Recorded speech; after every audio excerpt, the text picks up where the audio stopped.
Ce matin, le 28 février 2026, les gardiens de la révolution iranienne ont transmis un message radio à tous les navires marchands dans le golfe Persique. Le message était simple et direct. Aucun navire n'est autorisé à transiter par le détroit d'Ormuz après les bombardements conjoints des États-Unis et d'Israël contre l'Iran. Par ce couloir passe près d'un cinquième de tout le pétrole consommé sur la planète chaque jour. Et pas seulement du pétrole. Il y passe des conteneurs, des matières premières, des aliments, les choses qui arrivent tous les jours sur les rayons des supermarchés français. Aujourd'hui, nous passons en revue 15 aliments qui risquent de ne plus arriver sur les rayons français ou d'y arriver à un prix bien plus élevé. Ce n'est pas de l'alarmisme, c'est ce qui se passe quand la principale voie commerciale entre l'Asie et l'Europe se ferme. Commençons. Numéro 15, le café. Le café a le produit qui doit nous inquiéter. Le plus, et la raison est simple, la France ne produit pas un seul grain de café. 0. Le taux d'autosuffisance français en café est de 0%. Chaque grain qui finit dans votre cafetière vient de l'étranger. Brésil, Vietnam, Éthiopie, Inde, Colombie. La majeure partie de ce café voyage par mer et une partie significative des routes en provenance d'Asie passe précisément par le détroit d'Ormuz ou les voies maritimes connectées comme le canal de Suez et la mer Rouge. Selon les données des analystes, 35% du thé et du café importés par la France transitent par ces routes. Et le café n'est pas un caprice, c'est une nécessité culturelle. Les Français consomment plusieurs kilos de café par personne et par an.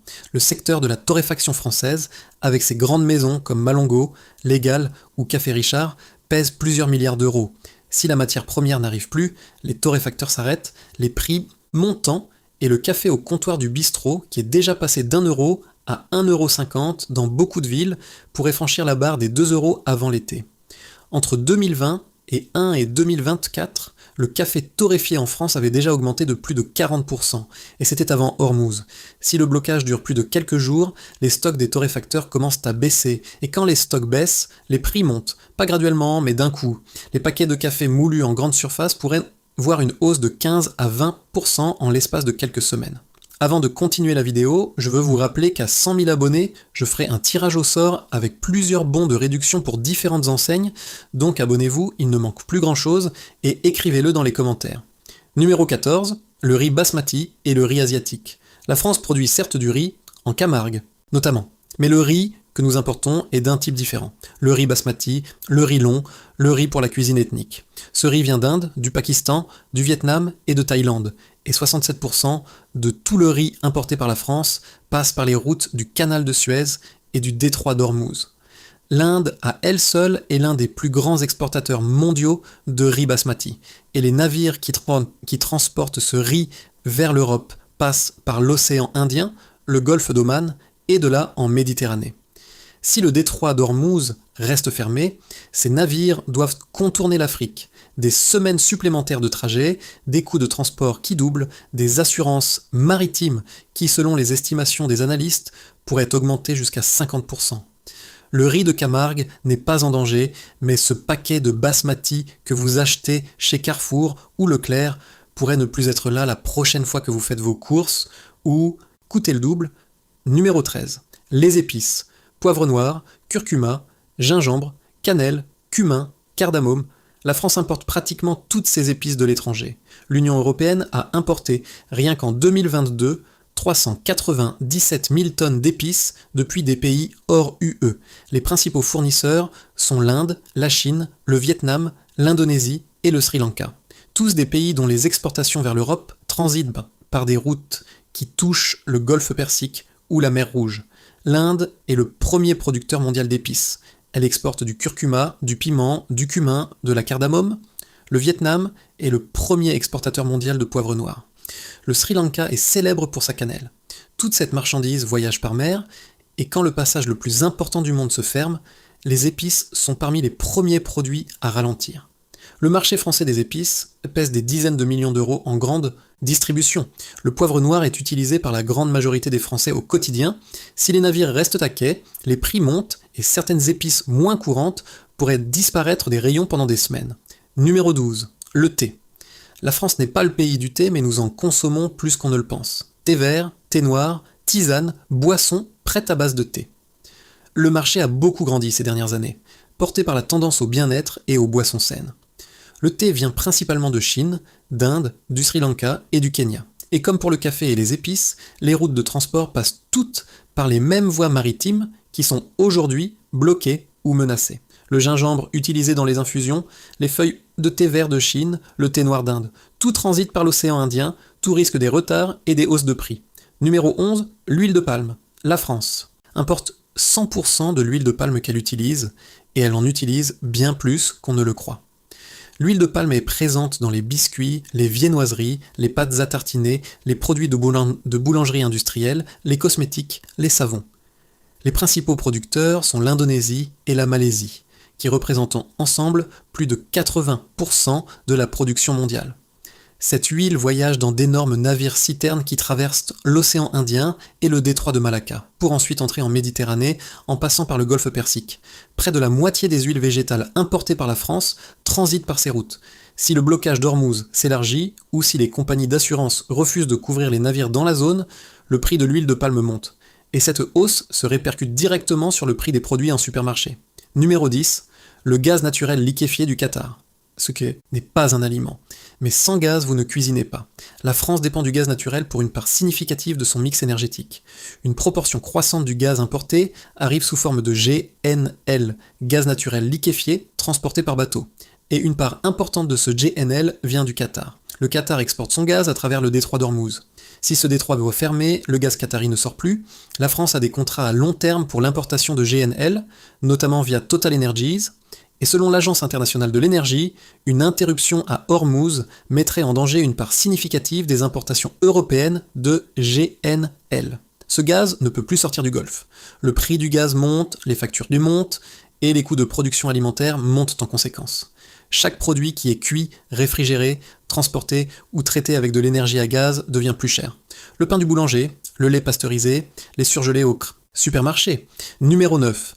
Le poisson et les fruits de mer d'Asie. La France importe de grandes quantités de produits thon de la mer d'Asie, crevettes du Vietnam, calamars de Thaïlande, thon de l'océan Indien, coquillages et crustacés de différents pays d'Asie du Sud-Est. Le poisson surgelé et transformé que vous trouvez dans les rayons froids du supermarché a souvent parcouru des milliers de milles nautiques avant d'arriver là. Ces routes passent toutes par l'océan Indien. Et les navires frigorifiques qui transportent le poisson sont parmi les premiers à s'arrêter quand les assurances maritimes s'envolent, car le coût du transport pèse lourd sur un produit périssable. Si le blocage se prolonge même d'1 à 2 semaines, les prix du poisson surgelé importé montent sensiblement et certaines variétés pourraient ne pas être disponibles pendant un certain temps. Numéro 8, le soja et ses dérivés. La France importe une part significative de ses besoins en soja de l'étranger. Le soja sert à l'alimentation animale, à la production d'huile de soja et aux produits à base végétale comme le tofu, le lait de soja et les protéines végétales. Une partie du soja importé vient du Brésil et d'Argentine, qui ne passe pas par Ormuz. Mais le soja asiatique et surtout les dérivés de soja transformés en Chine et en Asie du Sud-Est transitent par les mêmes routes menacées. Si le marché mondial du soja est déstabilisé à cause du blocage d'Ormuz, les prix montent aussi pour le soja venant d'Amérique latine. Et parce que le marché est global. Quand une route se ferme, la demande sur les autres augmente et avec elle, les prix. Ceux qui achètent du tofu, des boissons végétales, du tempeh ou des produits protéinés à base de soja risquent de trouver des rayons vides ou des prix plus élevés dans les prochaines semaines. Numéro 7, la tomate transformée. C'est peut-être la plus surprenante de la liste. La France est un producteur de tomates. Mais nous importons une part importante de tomates transformées de l'étranger, notamment de Chine. La Chine est le 3e producteur mondial de concentré de tomates et une part significative de ce concentré arrive en France pour être retransformé et reconditionné. Le concentré de tomates chinois voyage dans d'énormes conteneurs cargo qui passent par la mer de Chine méridionale, le détroit de Malacca, l'océan Indien et ensuite vers Suez et la Méditerranée. Si Ormuz est bloqué, toute la zone devient plus risquée pour la navigation.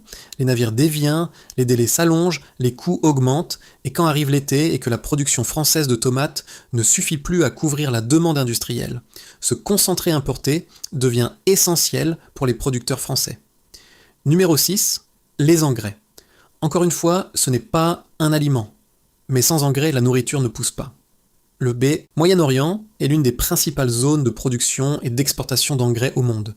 Les engrais à base d'urée, de phosphate et de potassium dont l'agriculture européenne a besoin passent en grande partie par le détroit d'Ormuz. Selon les données de marché, la région du Golfe Persique exporte plus de 16% des engrais transportés par voie maritime au niveau mondial. L'agriculture française, notamment la grande culture céréalière qui fait la fierté de notre pays, a une dépendance significative à ces engrais. Si ceux-ci n'arrivent plus, ou arrivent à des coûts bien plus élevés, le coût de production agricole en France monte, et ce coût se répercute sur les prix des fruits, des légumes, des céréales et de chaque produit qui dépend de la terre. Nous en sommes à 5. 10 produits vus, 5 encore à voir. Numéro 5, les fruits de tropicaux, bananes, ananas, mangue, avocat, papaye. Les fruits tropicaux que nous achetons au supermarché viennent en grande partie d'Amérique latine et d'Afrique. Ils ne passent pas directement par Ormuz, mais le blocage du détroit a un effet domino sur les routes maritimes mondiales. Quand des centaines de navires déviennent d'Ormuz, les routes alternatives se congestionnent, les délais de livraison s'allongent partout, les compagnies maritimes augmentent leurs tarifs sur toutes les lignes et pas seulement sur celles directement touchées. C'est déjà arrivé avec la crise de la mer Rouge en 2024, quand les attaques ont forcé les navires à contourner l'Afrique. Les coûts du transport maritime ont augmenté de 300% en quelques semaines et les prix des fruits tropicaux dans les supermarchés européens ont monté en conséquence. Imaginez maintenant le même scénario, mais avec le blocage du passage le plus important du monde pour le pétrole. L'effet en cascade est encore plus fort. Numéro 4, le chocolat. Le cacao ne transite pas par Ormuz, il vient d'Afrique de l'Ouest, mais le chocolat est un produit qui dépend d'une chaîne d'approvisionnement mondiale. Beurre de cacao, lécithine de soja, sucre de canne, arômes, emballage. Quand le commerce mondial ralentit, chaque maillon de la chaîne se complique. Et le chocolat est déjà sous pression. Les fèves de cacao ont atteint un pic record de plus de 10 000 $ la tonne début 2025. Les prix du chocolat dans les supermarchés français ont augmenté jusqu'à 25%. Les Français dépensent chaque année davantage pour le chocolat, une passion nationale. Si le blocage d'Ormuz provoque une vague inflationniste mondiale, le chocolat est parmi les produits les plus touchés, parce qu'il se trouve déjà dans une phase de prix élevée. Numéro 3. L'huile de tournesol. L'huile de tournesol en France a enregistré des hausses significatives entre 2019 et 2025. Le marché des huiles de graines est sensible à toute variation dans les zones de culture qui se concentrent en Ukraine, en Russie et dans les régions d'Asie centrale. L'instabilité géopolitique avait déjà durement frappé ce marché avec la guerre en Ukraine. Maintenant, le blocage d'Ormuz ajoute un nouveau niveau de risque. Une partie de l'huile de tournesol et de graines importées en Europe transite par des routes qui touchent la mer Noire et la Méditerranée orientale. Des zones qui deviennent plus encombrées et plus coûteuses quand le trafic maritime est dévié d'Ormuz. Le résultat est une hausse généralisée des coûts de transport qui se répercute sur le prix final. Numéro 2, les aliments pour animaux et les céréales pour l'élevage. La France importe une part de son maïs et de son blé tendre de l'étranger. Une partie de ces céréales arrive par bateau de pays qui utilisent les routes de l'océan Indien. Mais le point le plus important est un autre. La hausse du pétrole causée par le blocage d'Ormuz fait monter le coût du carburant pour les navires. Et quand le carburant monte, le coût de transport de chaque tonne de blé, de maïs, de soja et de toute autre matière première monte avec lui. Les analystes prévoient que si Ormuz reste bloqué, même quelques jours seulement, le pétrole pourrait passer des 73 $ le baril actuel à plus de 120. Cela signifie des coûts de transport doublés sur toutes les routes maritimes mondiales. Et ces coûts se retrouvent dans le prix de la viande, du lait, des œufs et de chaque produit qui dépend de l'alimentation animale. Numéro 1. Tout ce qui dépend du pétrole. La dernière place de la liste n'est pas un produit unique, c'est un système. Parce que le véritable impact du blocage d'Ormuz n'est pas sur un aliment spécifique, mais sur tout le système alimentaire. Le pétrole est nécessaire pour faire naviguer les navires cargo, pour alimenter les camions qui transportent la nourriture du port à l'entrepôt et de l'entrepôt au supermarché, pour produire le plastique des emballages alimentaires, pour chauffer les serres, pour faire fonctionner les tracteurs dans les champs, pour produire les engrais. Par le détroit d'Ormuz passe un 1/5 du pétrole mondial, environ 20 millions de barils par jour. Si ce flux s'interrompt même partiellement, le prix du pétrole explose, et quand le pétrole monte, tout monte, le pain, le lait, les pâtes, les fruits, les légumes, la viande, tout. Il n'existe pas un seul produit alimentaire qui ne soit pas touché par le prix du pétrole. La France importe la quasi-totalité du pétrole qu'elle consomme, et une part très significative de son gaz naturel. Notre économie alimentaire est construite sur des chaînes de transport internationales alimentées par l'énergie fossile. Si l'énergie coûte le double, la nourriture coûte plus cher. Il n'y a pas moyen de l'éviter. Selon les analystes de JP Morgan, une fermeture prolongée d'Ormuz pourrait pousser le pétrole au-delà de 130 $ le baril.